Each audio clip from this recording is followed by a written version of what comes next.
Okay.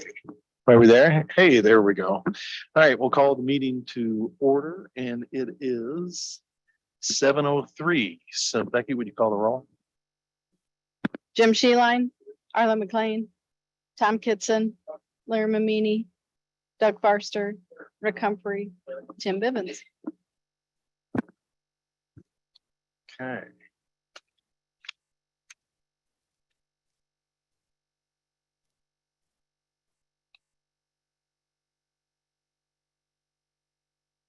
All right, as everyone knows, this is a special budget meeting for social services, but we'll go ahead and we'll approve the minutes from Tuesday's meeting, or Thursday. Was that Thursday? Thursday's meeting. These days are running together on me. So was there any additions or corrections from Thursday's minutes? There was Wendy, you had made a change. There was a couple of revisions that was done. Was there anything? I didn't see anything that caught my eye. That,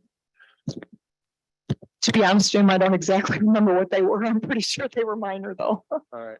Well, I was just kind of curious when I saw that you had some revisions. I wondered what they were. I think I was just adding some clarity to the health insurance topic that we talked about. That's the only thing I remember. Gotcha. Sure. Okay. Just so everybody got the right one. So, all right. No additions or corrections. I'll entertain a motion to approve Thursday's minutes. Moved by Bivens, seconded by Kitson. All those in favor signify by saying aye. All opposed, carry. All right. So we will go to, I don't think there's anybody. Paul, do you have anything for us that you have from Treasurer's office? Keen, do you have anything for us? All right, and then everybody in the back is going to be John. How you doing? Glad to see you tonight. So, yeah.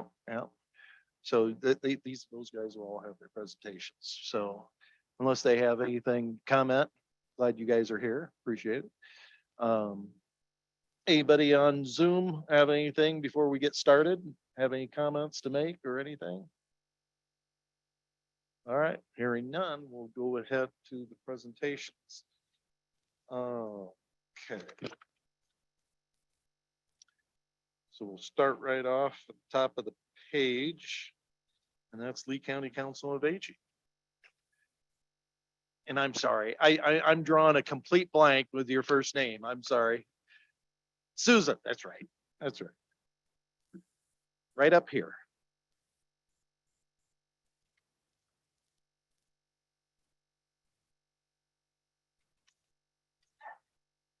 Yeah.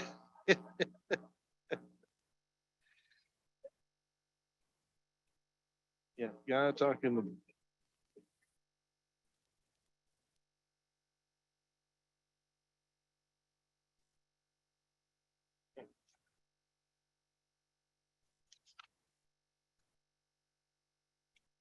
yeah, you don't press the button. That's bad.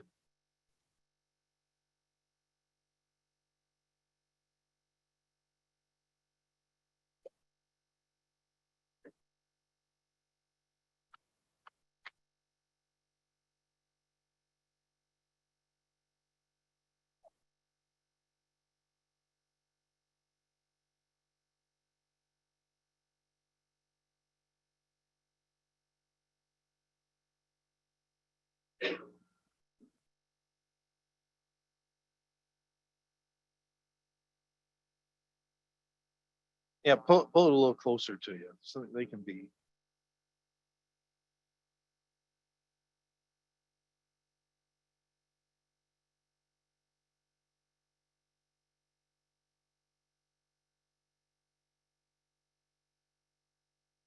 No, I think that's what we're waiting.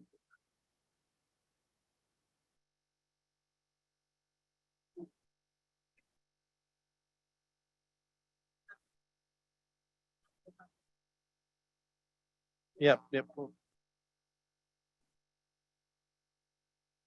what, she can have mine. Mine's mobile.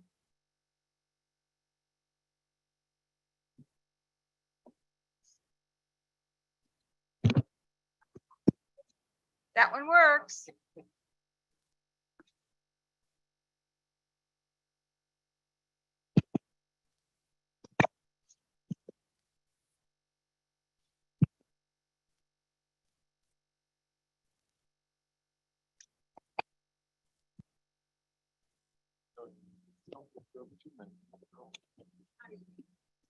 Wendy gets her mic back. Okay, Susan, go ahead. Yep. Well, good evening, everyone. I'm Susan Waller, Lee County Council on Aging, the Senior Center here in Dixon. Am I too loud? No, pull it down a little closer. Okay. Yeah. You sure? Yep, yeah, I we won't are. echo. Thank you, sir. There you We're go. good? Okay. Should I start? So I'm Susan Lawler, Lee County Council on Aging over here at the Senior Center across the street from you. So every year I come and every year I talk about the center, how wonderful we are, and we are. So I'm not gonna lie, we are the best in town. I'm sorry, Linda. So, but we're here for a reason, and we're here for the seniors of today and the seniors of tomorrow, because without us, nobody knows what they're going to do as far as Medicare, Medicaid, our GAP programs, our SNAP programs, our food programs. All of this relies on us, but our generation that's coming up the pike really doesn't know what's really going on. And we're here to train the new generation and the seniors that we have now. This year, we serviced over 14,000 services to people. 5,000, over 5,000 was people coming in the door, phone calls to people, servicing them over the phone because they couldn't come into the door. 9,119 rides this year, taking seniors all over Lee County. Now we go to Whiteside, but we do not go to Oregon or Rochelle. Lots does take any of the seniors that do go to that area, but ours is strictly in the Lee County area and into the Whiteside for CGH Clinic and CGH Hospital.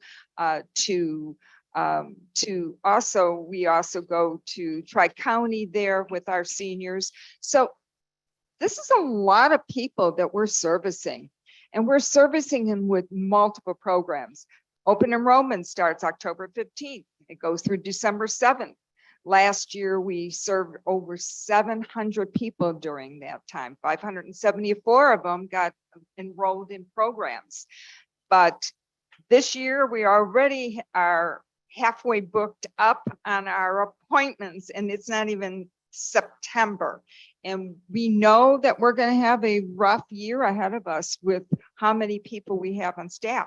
We're only 5 of us out there, and that includes our receptionist and myself. So really, we're a small organization that does a lot of work in the course of the year. We do have RSVP program out in Rockford that we work with, Lifescape. We partner with them. And so we do have a wonderful volunteer. She made over 900 phone calls for us this year. In a 2-week period, she spoke to 600 people. Every 3 weeks, she speaks to over 900 of them and asking them, what do they need? Do they need wellness checks? Do they need to get to the senior center? What do they need? And that's what she does for us. Before, we were making those phone calls. What else do? We have a GAP program that helps our seniors with roofs, plumbing, fences that fall down, ramps, bathrooms, kitchens. The money runs out. Right now we're out of it, comes back in October again. We're optimistic that we'll get more funding for those programs. We do the tax freezes. We also do license plate discount. We've done 226 license plate discounts in the last 6 months. That's a lot of people that have come in the door just to get a discount on their license plates. And we were the ones that process those. We do the hearing for the impaired. What do we have? We have 10 different phones to help those seniors know what, and actually the phones are for anybody. It could be 5 years old or it could be 95 years old. We service anybody with a hearing impairment, and those phones are free. We set them up with the phones. We get the applications in. They come to us through Springfield to all our clients.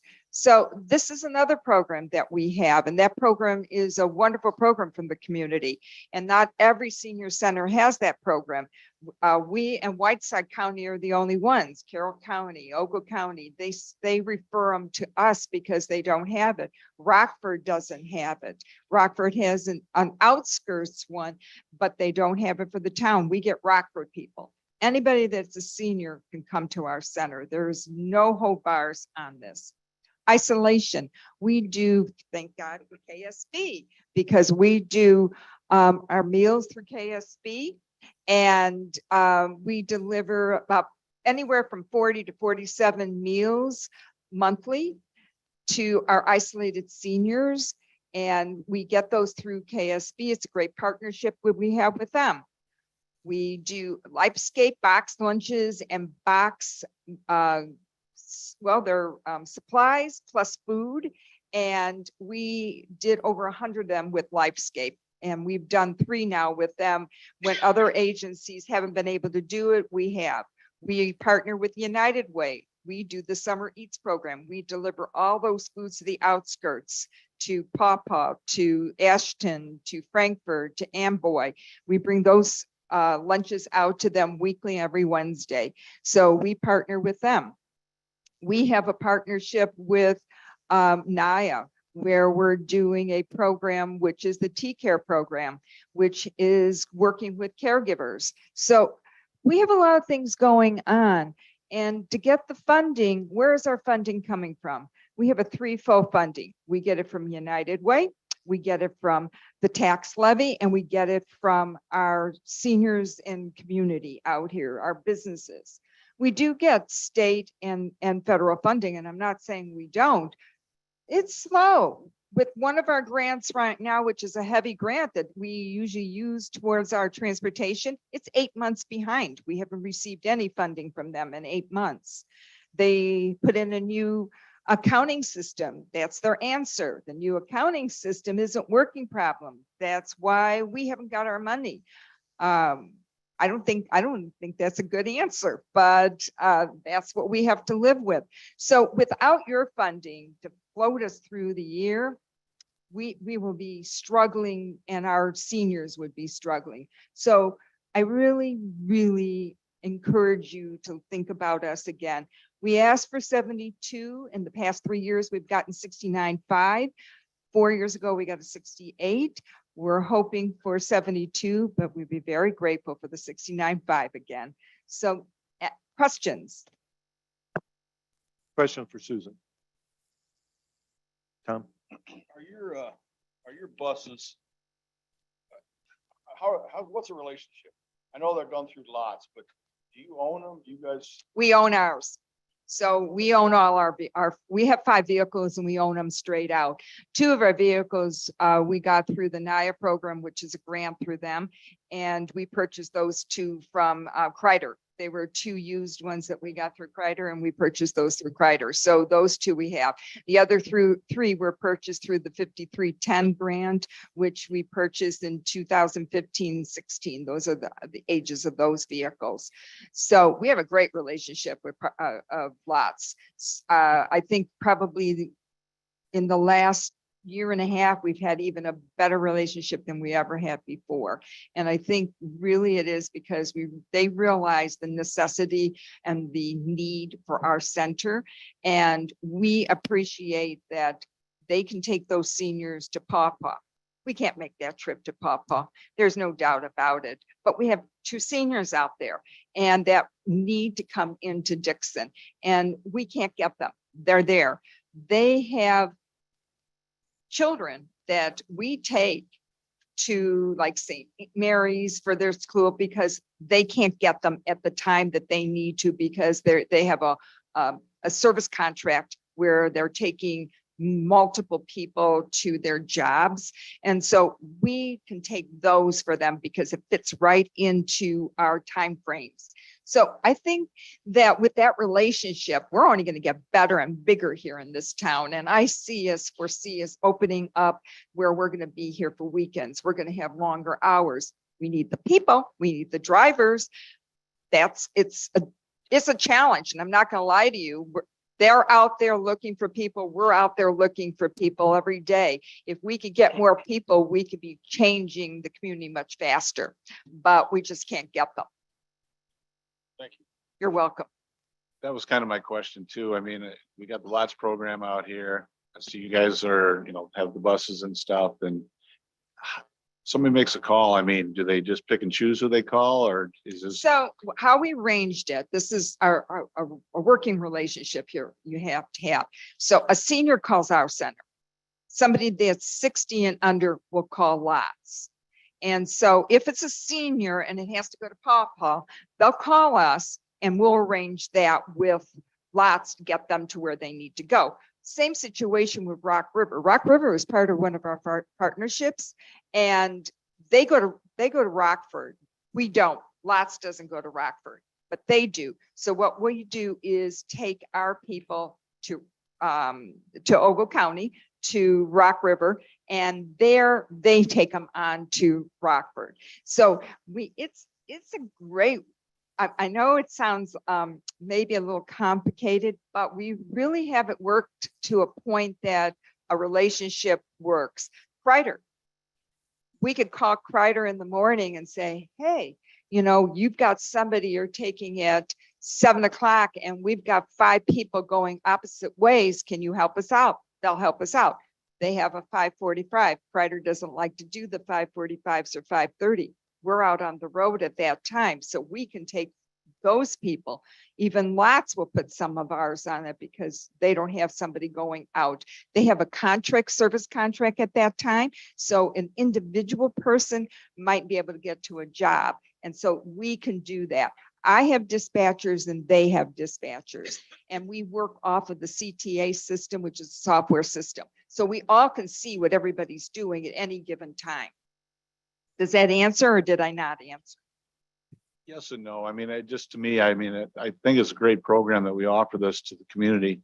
My concern is that I see a lot of buses with 1 or 2 riders in there, and the price of fuel today and everything else, and the upkeep and the replenishment of these vehicles and stuff. I just see as this a strain, I guess, on budgets such as this in the States. And I just was wondering if there's a more efficient way, perhaps, that we can condense our services and still provide the same amount of. So you're absolutely right. With the COVID situation, the Illinois Department of Aging mandates that we take no more than 2 passengers on our buses at any given time. Lots is running into the same problem. Yes. And so you've got the Illinois Department of Aging over here, and you got the Illinois Department of Transportation, and the 2 don't get together, and they don't realize that you can't run a business unless you put multiple people on. With COVID, so we're trapped. We can't, 2 is the most, 1 in the front, 1 in the back. So we are getting hurt. You're absolutely right. And are we efficient? No. Should we be? Yes. But how do we do? We got one part of the government telling us we have to do this, and we got the other part of the government says, cut back, do whatever you can. That only affects ground travel, not air travel. Yeah.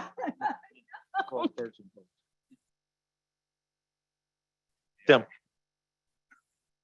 Well, thank you for the information, and I too believe that senior centers have needed amenities for Lee County, and do a fine job, and so commend you on I that. appreciate that. So please don't take anything I say as a negative comment. It's more for me to help me understand.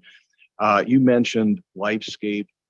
that you partner with them. We do. Is there an expenditure in your budget that comes out for Lifescape? So Lifescape and us, we both get funding through the triple A's, and our triple A is NIA, which is out of Rockford. And there is funding called a Freebie Funding and a transportation funding, and also a 3E caregiver funding. So what happens is we each get an allotment of money, and we provide a budget annually to NIA. And what happens, we will talk to NIA and say, okay, I'm going to be working with this partnership here. Lifescape will put X amount of dollars in. We'll put X amount of dollars in to make the match. Okay, what line item would that be? So like a line item on there, that would be under the grant. It falls strictly under the grant. You wouldn't see it like under supplies. You wouldn't see it under fuel. You're going to see it under our grants, under wages. So mostly under wages. So if you looked at, you don't have that part where it says 3B. I've got your operating income. that you Okay, submitted. so you have my audit, so you should see that part under the audit where we do it under the wages. So what happens is we allocate X amount of dollars to wages. And so my staff would go work for not Lifescape by driving all of the lunches around, because we had these boxed lunches and Lifescape couldn't take them. They dropped them off at our center. So they paid for the lunches. We did the driving. So it would go under wages and fuel for us. It goes under something else for them. Okay, so, okay. But remember, there's two kinds of wages and fuel, one for 5311 and one under transportation NIA, which is a 3B program. Then the other question was, you have your request and your reserve funds of $260,000. Yes. What, is there an anticipation that you're going to need that reserve for something specifically? Or? Well, look at during our COVID, when nothing was coming in. Thank God we had our reserves.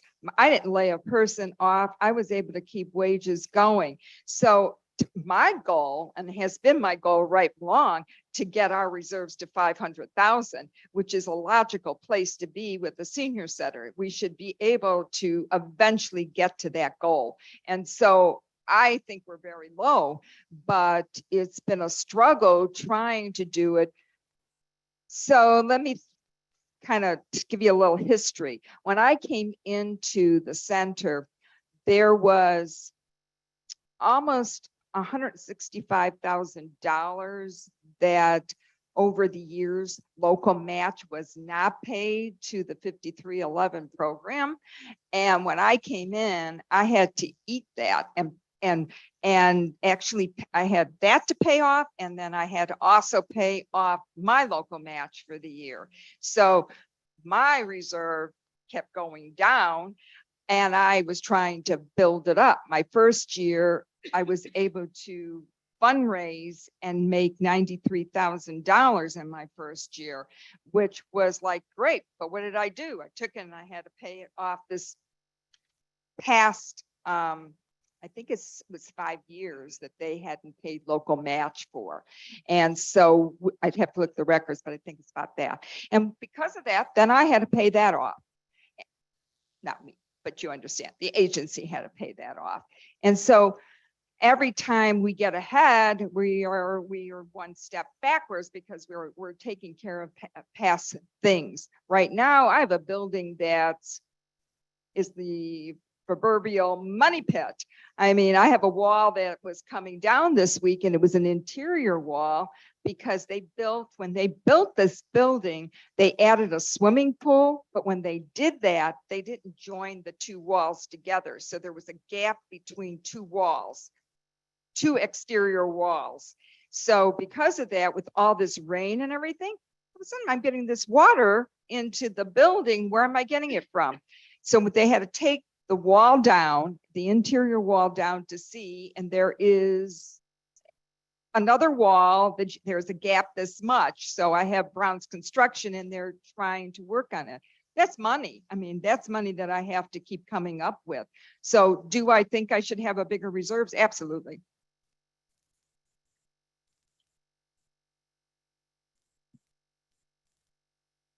Any other questions? Rick, Yeah, you're ruminating on one. Yeah, I'm looking for it so I don't misspeak, but I believe when I was reading through here, you had an operating budget this year forecasted around 510 or $20,000. Income roughly the same. There was a $10,000 deficit. Is that budget including this ask? Oh yeah, that's part of the assets. All my assets are in there. Absolutely. But I mean, we're not audited for this year, but I ended up this year not in a negative. So I anticipate when the auditors look over everything, it'll be very, very close to what I came up with. So we did pull it out. So then the other question I got is, I think I was reading through your expenses. When I went across the bottom, it was 432,000. Say that, I'm sorry. In your expense report that you have that you provided in our packet, your total expenses forecast for the year was like 432,000. So then I guess my question is in your summary, it said 510. My question is, where's the other 80,000 go if your expenses are at 432, if I'm reading this correctly? So we have a PPP loan that we don't touch. It's in a special account, which is 68,750. So it sits there, and the board wants it so that it's our money. If anything happens, we have this special reserve. So that's where part of that is at. And then the other part too is the fact that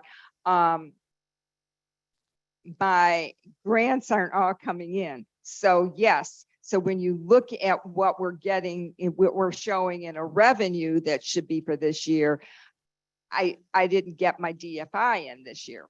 So DFI has only sent me 14,000 of their funding. So we have another 16,000 that didn't come in. So that's money is in there showing like I'm going to have it, but I haven't received it.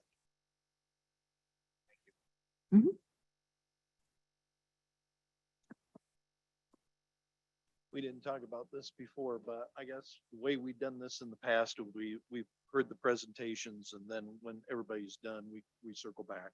Right. And we take a look at everything in aggregate and then decide that way. That's why Paul's. So, and I'm glad you're here, Paul. So anybody have any further questions for Susan?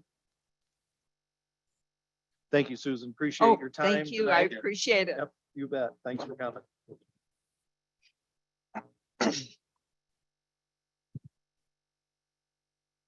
All right. So we'll just go on down the list. And so Lifescape Community Care Program. Now we had, let's see. He's not going to be on Zoom either. Okay. So Lifescape, Mike Hughes has COVID, and so he's not going to be able to be here. So his material is on the resource page, and it's all inclusive there. So those programs. Yeah, go ahead, Tim. I had a question about that because I know in the presentation we just heard in their expense budget, they are partnered with Lifescape and they pay them. But yet we have 2 requests from Lifescape. Is there an explanation for why we're paying them? And also Lee County Council on Aging is paying them out of their budget. I don't know the And answer Meals to on that. Wheels, and it's the same thing. Right. They're partnered with all that. It's coming out of their budget, but yet we're also funding the same entities that they're partnering with. I'm a little confused. And that is the request is $7,000 to $7,000. So I understand that, but it seems like they're getting paid twice. Right. I'm just looking for an explanation. Right. why. Susan, do you have any comment in regards to that? Sure. Okay, but come back on up. So the question is that Tim has is that you guys request X number of dollars for senior citizen care and then Lifescape is also, how do you guys interact and how does that, because everybody's asking, is it the same Yeah, I'm dollars? just wondering why it's in your budget that you're paying Lifescape and you're partnering with them.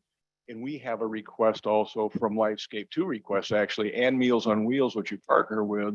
I'm wondering why we're paying Lee County Council on Aging and paying them. So I guess it's progress. It's not like. Susan, so can you come back over to the mic? Sorry. So it's a project rather than you would say, it's not a daily event. So I have a project going and it might be so we had 3 days where we did this project. So I have wages for 3 days there that it's not, no one's covering those wages. It comes out of my general account. So it's anything that I would get from my seniors. We had close to 13,000 this year in contributions from the seniors. I would use part of those because they can go anywhere. It's not allocated for anything. I'm more concerned with the expenses. You're paying Lifescape out of your budget. So I don't how much actually are- pay it to Lifescape. I'm paying my staff to do the job. Does Okay. that make sense? a So little- like, a so little like bit. Lifes came to our center, dropped off 100 boxes. We had to deliver those boxes. I can't put it against my 5311 grant because it's not taking my seniors somewhere. So what do I do with that? So who covers that money? So to use my fuel, and I don't put my fuel against the 5311 grant on that, which would be lots that I pay them or the So county. you have no expenditures, so you're not cutting any checks to Lifescape? Oh, absolutely not. Oh, okay, Oh, that, yeah. that clears a Oh, lot of no. that up then. So when you, that's- just like in United Way, okay. United Way, we drive all of those summer eats program. Well, I can't put it against lots or Lee County because of the fact that I'm not driving a senior. Unless a senior is going to ride on there for Yeah. some reason. No, thank you. That makes more sense. Okay, I think that all clears up for me. Yeah. Thank you. Thank you.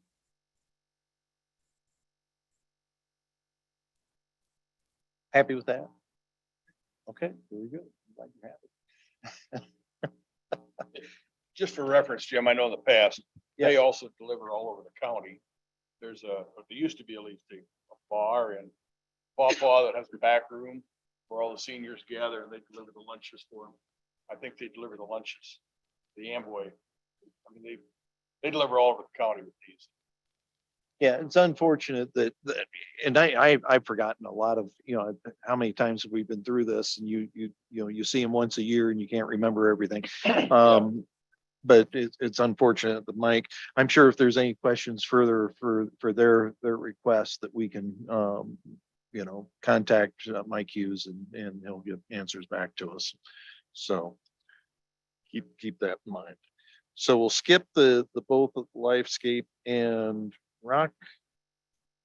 Let's see, Emily Taylor. Is Emily with us? She is. Emily, Rock River Valley Hospice. Are you with us?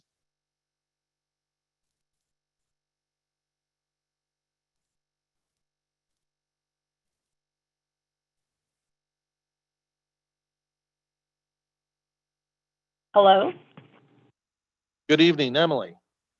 can you hear me? Yes, we can hear you. Thank you for being here Okay. with us tonight and You're go welcome. ahead with your presentation. Okay. Thank you so much for having us again. I apologize I can't be there in person tonight. So I appreciate this option. Rock River Hospice and Home, we're celebrating our 40th year this year as a non-for-profit in the area. And we've been very blessed to be able to be part of Lee County for all of those years. The majority of our services is focused on seniors. We have 85% plus generally in the population that we are serving of the senior population. The unique thing about us is anyone receiving services in their home setting, so that could look like their personal home, it could be assisted living, nursing home, what have you, has not received a bill from us in those 40 years.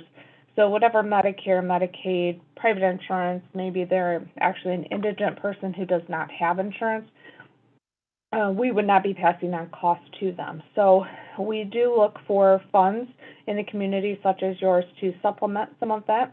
We have a couple programs that are mandated through the Medicare program for hospice that are unfunded, just as other hospice organizations. I know Serenity is on, and they have the same things, of course, mandates that we're following. So the bereavement program and the volunteer program are two programs that are required but not funded. So that means all of the visits that are being done for bereavement services as well as our volunteer program are not covered reimbursable wise through Medicare and Medicaid. So that is where we look for some supplemental funds. And those services include things like, excuse me, placing our volunteers who might do a variety of services. So they might come into our offices and do some office clerical type of work to offset some of our expenses here in the office. It might be actually pairing someone through just basic services, going into patients' homes, making life plans with them, life stories rather, where they can leave that for their family members. We have some different projects that we like to try and do with families that are unique, whether that be some hand molding kinds of things, fingerprinting types of projects, artsy kinds of things that some of our volunteers will then go out to the patients and do those final wish things as well. We also have where the volunteer might go in and do light housekeeping, or they might do some companionship with the family, provide some respite care to other family members, allowing them to just have a break outside of the home. And then our bereavement services, what is interesting about hospice is that bereavement doesn't end, within a month or 2 months. We actually go a minimum of 15 months, or 13 months rather, with a family, and oftentimes we're extending that just based on what the needs are. If there's something more involved for a family that does require some additional counseling outside of our hospice services, then we of course will make referrals to entities outside of our organization as well. We also are very fluid with working with other agencies that are here on the Zoom and in person tonight. So we do have individuals that participate in the senior center, receive some meals through the different meal providers. We have certainly worked with Lifescape for a variety of things through case management and their elder abuse program. So as far as hospice goes, there are times that Serenity and us need to work together to bridge care for a patient. Sometimes what one of us is able to meet for their needs at the time, maybe the other is not able to, and vice versa, depending on our availability in our facilities and just staffing wise. So we all work very well together, and I'm proud of that. And I'm just proud to be part of this group. So I really appreciate all of the care that you guys provide to our community in looking at these requests. All right. Very good. Does anybody have any questions for Emily? Appreciate the work you guys do. Very much so. Well, thank you, Emily. Thanks for being on tonight. And thank you for being with us here and explaining what you guys do. So You are very welcome. Thank you so much. good night. Okay. Next is Catholic Social Services, and I think we have Julie Schupner on. Julie,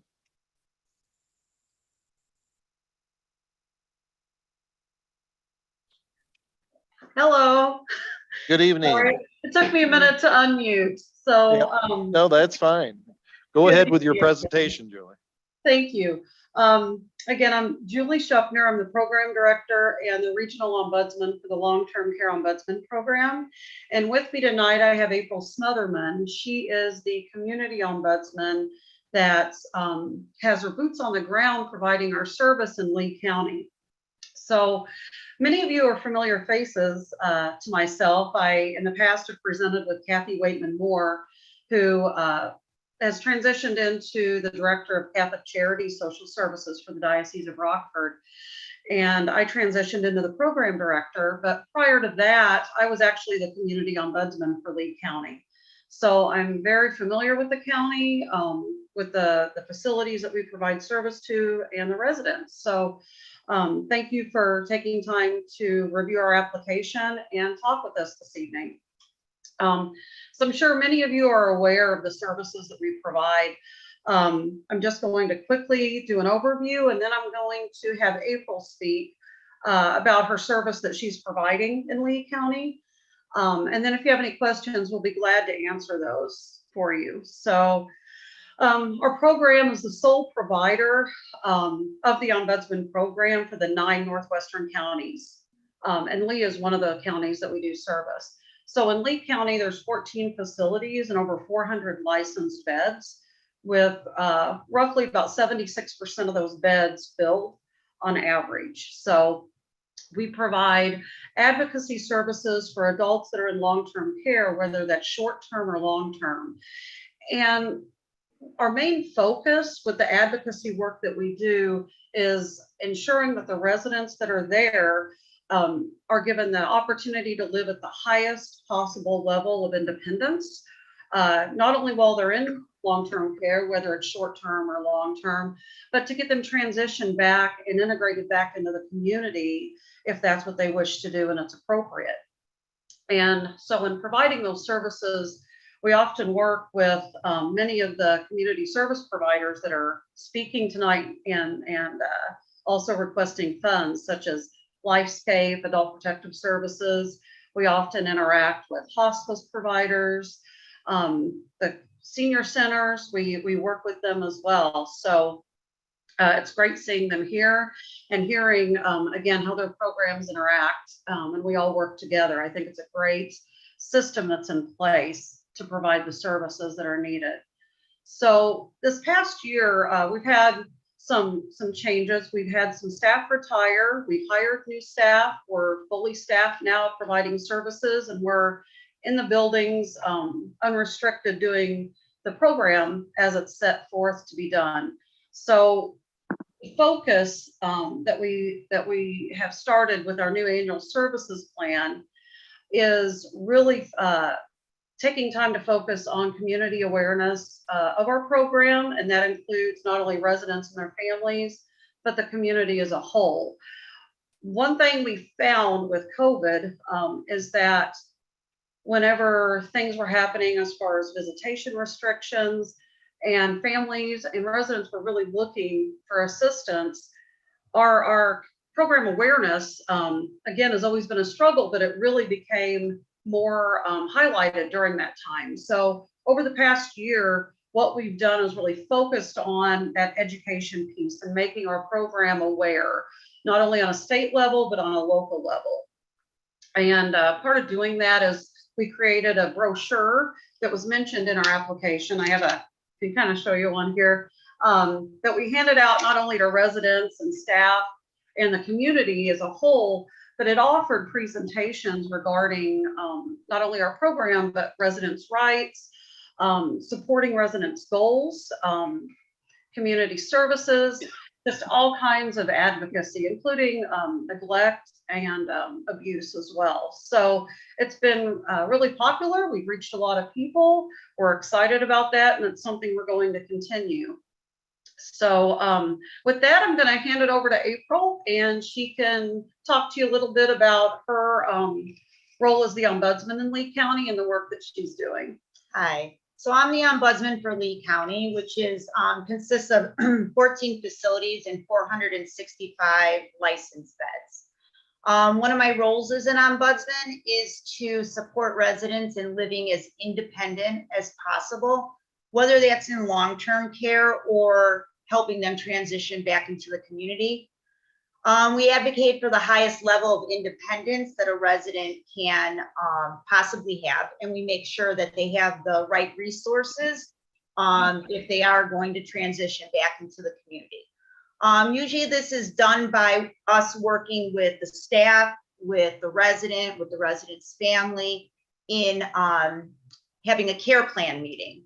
So that care plan meeting makes sure that the resident's voice is heard, which is the most important part of our role, because it's what the resident wants. And a lot of our requests from residents are mainly, I want to go back home, or I want to live with my family. So that care plan is very important in making sure that the facility also assists that resident and hears their voice and works towards that goal of that resident returning back into the community. So that's pretty much an overview of our program. If you have any questions, we'd be glad to answer them for you. Any questions?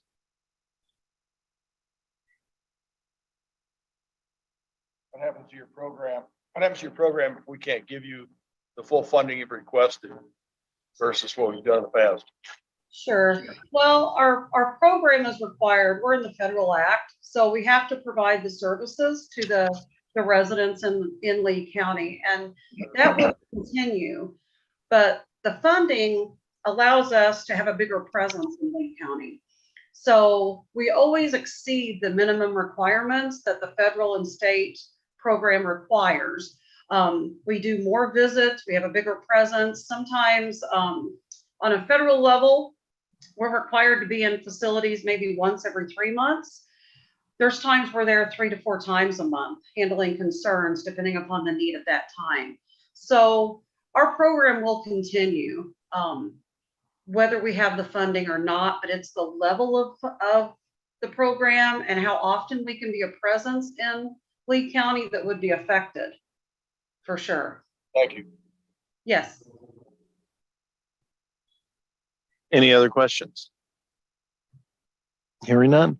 Okay, thank you so much for being with us tonight, and I'm sure Wendy will let you know of the committee's decision.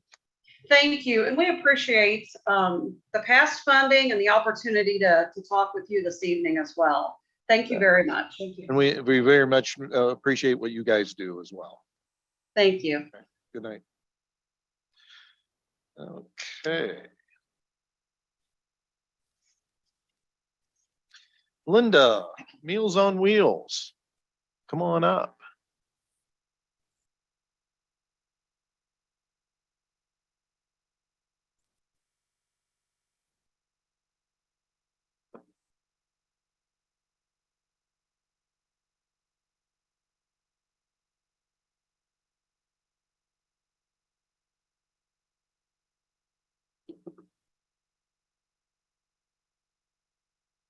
I learned, you talked right into it.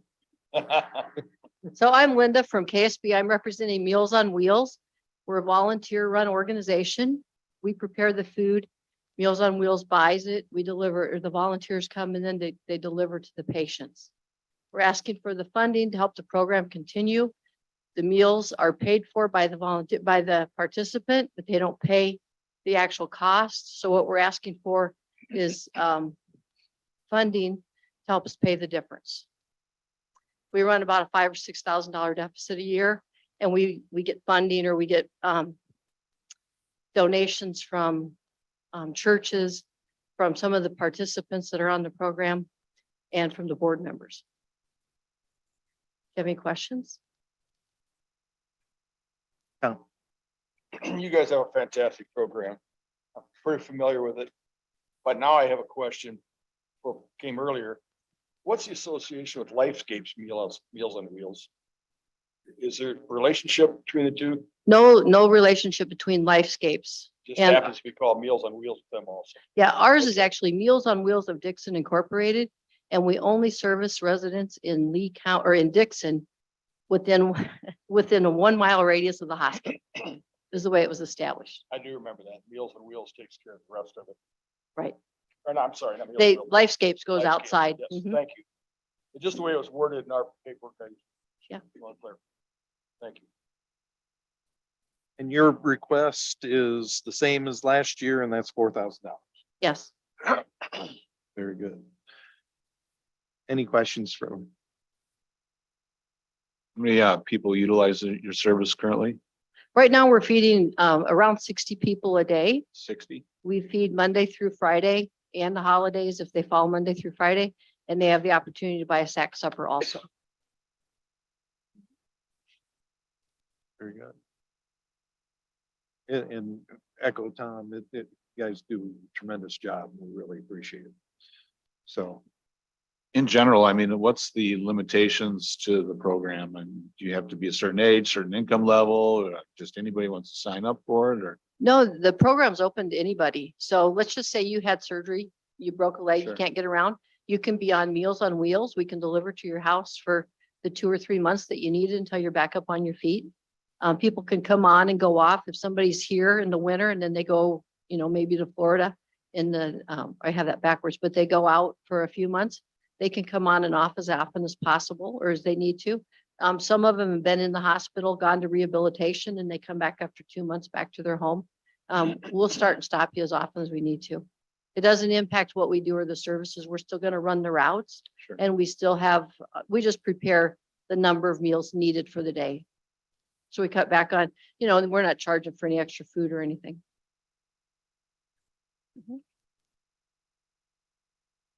okay. Thanks, Linda. Appreciate it. Thank you. Thanks for coming. Okay, John, City Amboy, come on up.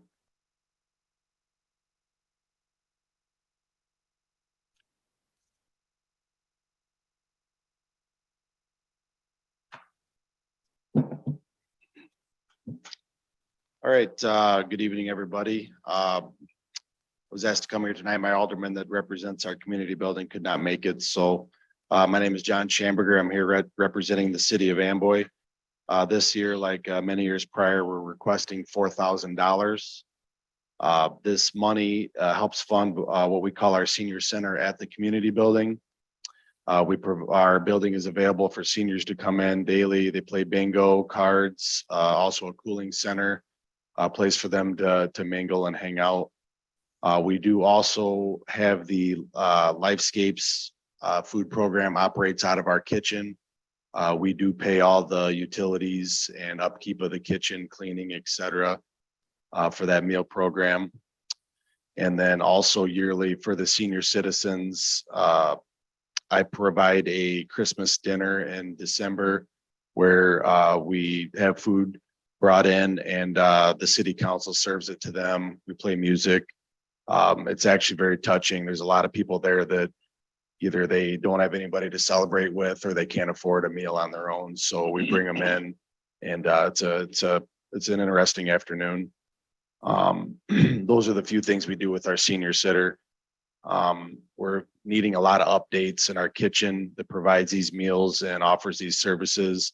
I believe if my memory serves me correctly, the building in Amboy there was built like in the early 90s and there's been no updates since as far as equipment, plumbing, et cetera. So the council's in talks right now that we need to start putting some money into that, the kitchen to keep doing these services and providing for the community. So other than that, that's it. I've been on the council now for close to 10 years. And I believe we've asked right around $4,000 every year. We really appreciate it and we're very good with the money, I feel. So I appreciate everybody's time. And if you have any questions, I can gladly take those or. Any questions for John? Did Amboy receive any ARPA funding? Excuse me. Did City of Amboy receive any ARPA funds? Yes, we did. Do you have any idea how those funds are going to be utilized this year? We don't. We're still going through that as far as looking at a lot of other things we can do with it as far as like infrastructure and stuff like that. So try to keep that separate from this program, I guess.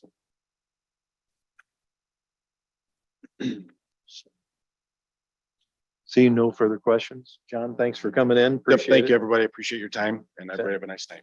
Thanks. You too. Okay. We have Dixon Public Library. They did not get any paperwork, so they're off. Okay.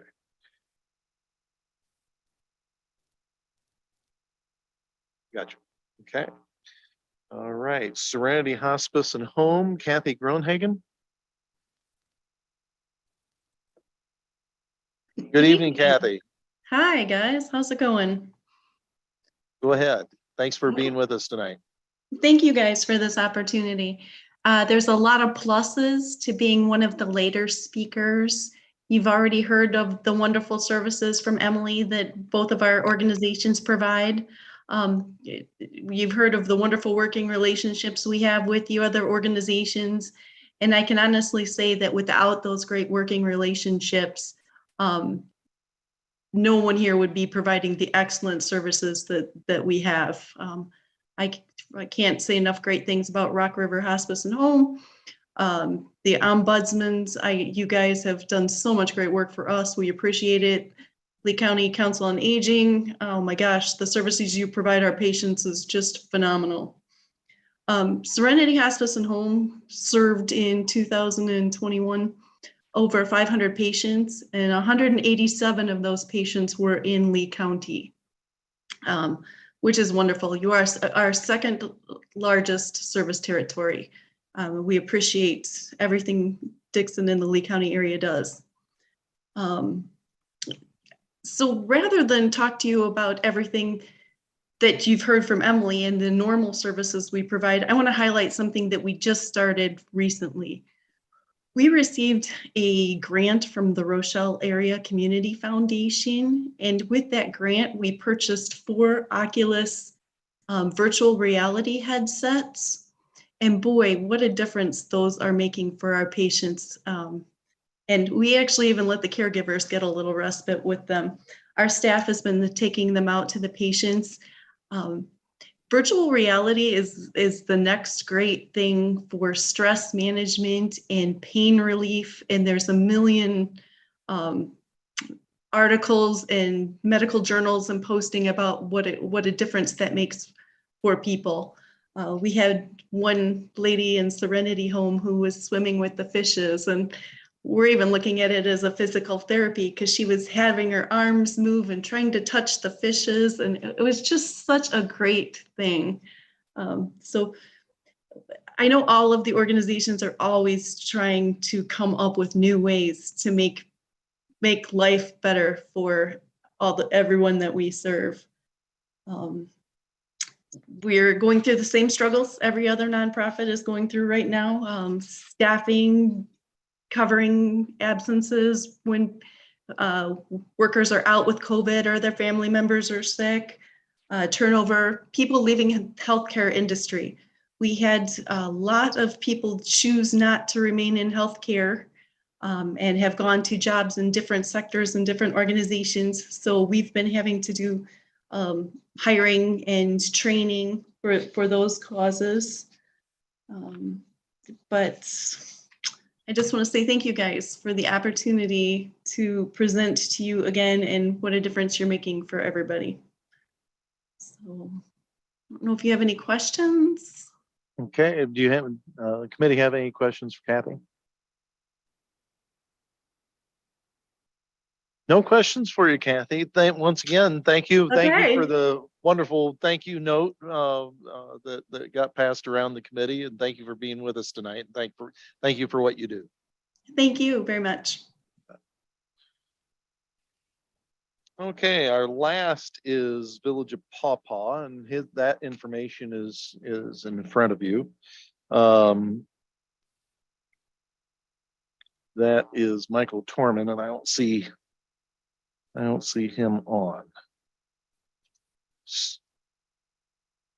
Yes, yeah, the paperwork is here.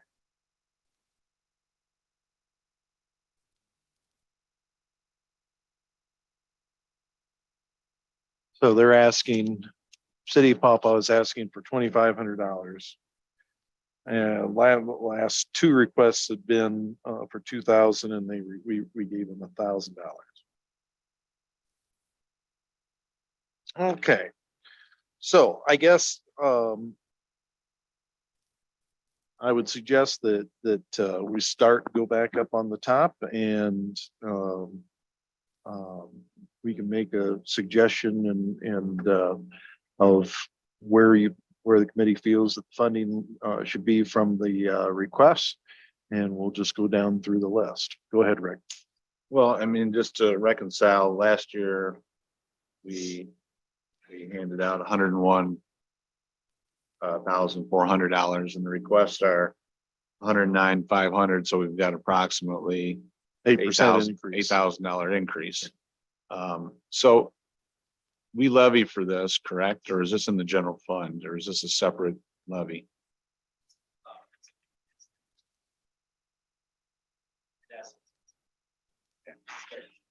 But in our what did we have in our budget for this year? 100. So it's actually an increase to the bottom line of a deficit of about 9,000. So I guess I just wanted to make sure we're all aware of that as we make these decisions and going down the line. The next part of my question, I guess, is we still have $100 and some $1,000, and I believe in the ARPA funds for community services. What's everybody's thoughts on possibly tapping into that in a little bit to help fund some of this, so we don't have to see an increase in our general fund if we're thinking we're going to do the full amount? I'm not saying that, I'm not suggesting that, but I'm just saying there are funds that are available that we could look into, correct? Yes, yeah, I would say that we could fund, we could make this real simple. We could go through, approve the level of funding that you want to approve, set that at 100,000. The difference, could come from the ARPA, from the funds set aside from ARPA. So I'm not suggesting that. Yeah.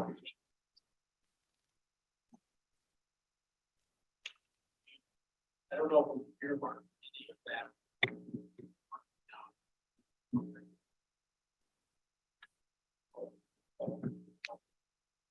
So I don't think anything's been officially earmarked. I just have been involved in or overhearing a lot of conversations. The ARPA committee will meet this Thursday, and we've got requests of $6.4 million, and we've got approximately 500,000 left, plus the 100,000 that's left in the social services allocation. So there have been conversations about maybe using some of that towards some of that $6.4 million worth of requests. That's really not a policy decision I'm willing to make, but I'll just throw that on the table as a possibility that's being considered by at least some of the ARPA committee members. Since Rick and you guys are both on ARPA, you can tell me whether or not that's heading in the right direction, but that's just some of the things we've talked about. Well, I just feel uncomfortable increasing our budget deficit over and above what we have currently budgeted. So for me, I mean, the cutoff is around 100,000. So if we're gonna go over and above that, my suggestion is that we look at the ARPA funds for that difference, if there is any. I'm not even suggesting that, but I'm saying is I don't want to put any more burden on the budget, and we've got that at 100,000. So what I'm saying is we got 100,000 to work with. So if we did that, if we kept the allocation from the general budget of 100,000, kind of a rough thing as everybody was making their presentations, I came with 105.5. So that'd be 5,500 that we could pull. We would submit for the ARPA committee to consider, pulling out, and we do the $5,500. I can't speak to the ARPA committee tonight, but I guess that, I would say we put that request in. I would say we look at the 100,000, and if there's anything over and above that people want to come back to, then we could tap into the ARPA fund, or they could request from the ARPA committee for their. I don't know if we want to look at these on a prorated or go down and buy them line item by line item. So we've got, so the biggest increase we have is because most everybody maintains, Rock River Hospice, they requested the same as what they received last year, so Catholic Charities actually went up $500. Meals on Wheels was the same request. City of Amboy was the same request. Serenity asked for an extra $5,000. Mr. Chairman. Yeah. So, Or extra to make this real quick, I mean, since the library isn't asking for any fund, if we maintain the funding, we'd be at 101,000. If we funded everybody at last year's levels. I don't know if that makes the conversation any easier. All of these are wonderful causes. Nobody sitting here wouldn't like to give them double what they're asking for the work they do. But I guess the question I have is, we want to fund them the best we can. But how many of these have received funds from ARPA already? And is that? Well, in the United Way, we funded United Way through ARPA, Brad, we gave them a lot of these get funded through our United Way. Aren't they on the 10,000? I just don't want to get somebody. I'd have to go back and look. I can't remember what United Way 10,000. that what we gave them. And some of these, as I look, they receive funding through United Way, so Yeah, it's like it's just difficult. Right, that's the difficulty I'm having is it's difficult. I mean, if somebody $5,000 and somebody similar didn't ask or didn't, are we giving an unfair advantage to someone? But because we are limited in what we can do, I just don't want to short sight somebody, but I also don't want to not be fair with people. So maybe an option where I think Rick was going with this is that you essentially approve what was approved last year, which it takes us to the 101,000. Everything that exceeds what we gave them last year, a request could be put into ARPA. I'll be honest with you, we can't put it in this month because we've missed the deadline to post for it, but a request could be made, a general request could be made for each of those agencies to receive the remainder of their funding of ARPA, which we're talking, essentially what, $9,000, $8,000. And again, I believe we have close to 100,000 left in the community service program. So if you wanted to consider that, the decision you could make tonight would be the 101,000, and the other decision would start with ARPA and work its way through the finance committee and then ultimately the board to fulfill the remainder of the requests. Go ahead, Tim. I would make the motion that we fund at last year's or current year's levels for next year. The caveat that if any of these agencies run into a deficit problem during the next fiscal year, that they can return to, say, ARPA or finance and make that request. Okay, we have a motion on the floor. What? That didn't send any, yeah, it would be the same as the funding from last year, less the Dixon Library, because they didn't request. So that would be the 100 instead of 101.4, it'd be 101 flat. Okay. Okay, moved by Bivens, seconded by Forrester. Did you, or was that what you were doing, Doug? Okay, discussion. Any discussion? Clarification. So you're saying if they get financial trouble, they can come back, but we're not going to do anything with the ARPA money now towards the southern 9,000. That'd be part of the motion. If they get into their budget year and they run a deficit and they need funds, they have the opportunity to come back. So yes, that's perfect. Well, There's so much I understood the motion. no, I mean, to me, I think that we put the onus on them to come back to the ARPA committee and put in the formal request if they need to, not if they run out of funding. I mean, because we can't build our budget based on that. Right. That would come out of our contingencies. So that wouldn't be part of the request that they run a deficit. They have the opportunity to come back to ARPA, make that request. Okay, so you're clarification. Yeah. So the motion would be that $101,000 for social services. And that for organizations that did not meet the funding request they have the option of making that funding request through ARPA committee. Okay. Yeah, so like for instance, Village of Pawpaw asked for $2,500. They will be awarded $1,000. They could take that $1,500 and apply to ARPA to make their request full. We'll tell them that when we reach out to them with what we're doing there. You tell me if that's what you want me to do. I could do that. Well, it's not part of the motion, but. Yeah, I think that's what we should do. Pass that information on. Right. They weren't here. Right. Yeah, exactly. Okay, everybody clear on the motion? I'm clear on the motion. I just got a question. Yes, go ahead, Rick. So we pass this motion. This gets implemented into our budget process. At the end of the day, if we have to cut something, is this lock this into that it's not touchable, I guess, for better lack of terms? Yeah, eventually, but we got to present. So I'm just asking if this motion is basically saying this is what's going to be in the budget. I would say that there's other places, I guess, my view, I mean, that we would discuss my that bad. as a committee, but my view would be because these organizations are dependent upon the decisions that we're making and they're going to be, Susan's going to be expecting that, she's going to be getting the 69.5, for her budget purposes. So my view would be, it would be a stretch to come back and, yeah.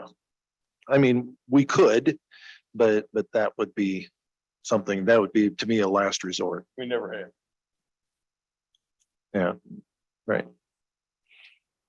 Call for question. Okay, the question's been called for. All those in favor of the motion, signify by saying aye. Aye.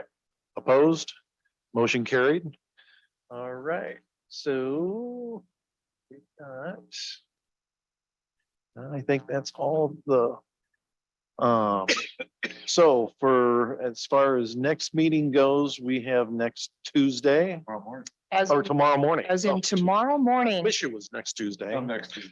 Yeah, I can come back next Yeah. Tuesday. You guys will have it all done. So tomorrow morning, bright and early, and expect for a long session. So anything further for the committee tonight? Hearing none, I'll entertain a motion to adjourn. Moved by Bivens, second by Kitson. All those in favor signify by saying